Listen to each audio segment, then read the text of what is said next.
અત્યારે મહત્વપૂર્ણ સમાચાર મળી રહ્યા છે। સાંતલપુર તાલુકાના આહિર સમાજના 300થી વધુ યુગલોએ લગ્ન કરી પ્રભુતામાં પગલાં પાડ્યા। સાંતલપુર અને કચ્છના ચોરાડ અને વાગડ અને વઢિયાર વિસ્તારના 53 ગામમાં વસતા આહિર સમાજ દ્વારા દર વર્ષની જેમ આ વર્ષે પણ વૈશાખ સુદ તેરસના દિવસે જ લગ્ન કરવાની 1600 વર્ષ જૂની પરંપરા ચાલી આવી છે।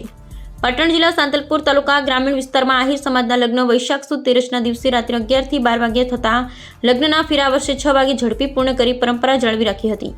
જેમાં આ વર્ષે પણ ભારત પાકિસ્તાન યુદ્ધની સંભાવના વચ્ચે પણ આહિર સમાજ પરંપરા જાળવી રાખી અને લગ્નનું આયોજન કર્યું, જેની અંદર આહિર સમાજના ગામોની અંદર એક સાથે 300થી વધારે લગ્ન યોજવામાં આવ્યા અને જે લગ્ન રાત્રે યોજાતા હતા તે લગ્ન સાંજના સમય યોજાયા અને લગ્નના ફેરા રાત્રે ફરતા હોય તે થોડા 3 કલાક પહેલા કરી અને સરકારની ગાઈડલાઈનનું ચુસ્ત પાલન કરી લગ્ન વિધિ પૂર્ણ કરી। જેમાં આહિર સમાજના લોકોની ભાતીગળ સંસ્કૃતિ સાથે એક જ દિવસે વૈશાખ સુદ તેરસના દિવસે લગ્ન કરવાની પરંપરા ચાલી આવી છે, જે આજની યુવા પેઢીએ પણ આ પરંપરા જાળવી રાખી છે। અને જોકે આ વખતે માત્ર થોડો ભારત પાકિસ્તાનના યુદ્ધને લઈ ટાઈમમાં ફેરફાર કરવામાં આવ્યો હતો અને લગ્નના ફેરા રાત્રે ફરતા હોય છે તે થોડી 3 કલાક પહેલા ફરી સરકારની ગાઈડલાઈનનું પાલન કરી લગ્ન વિધિ પૂર્ણ કરી હતી। જેમાં સાંતલપુર તાલુકા ધુકાવાડા ગામે કરાણી અને ભીમાણી પરિવારે આ વખતે તેમના પરિવારના તમામ લગ્નનો જમણવાર એક જગ્યાએ રાખવામાં આવ્યો અને 1600 વર્ષથી ચાલી આવતી તેમની પરંપરા મુજબ લગ્ન વિધિ પૂર્ણ કરી।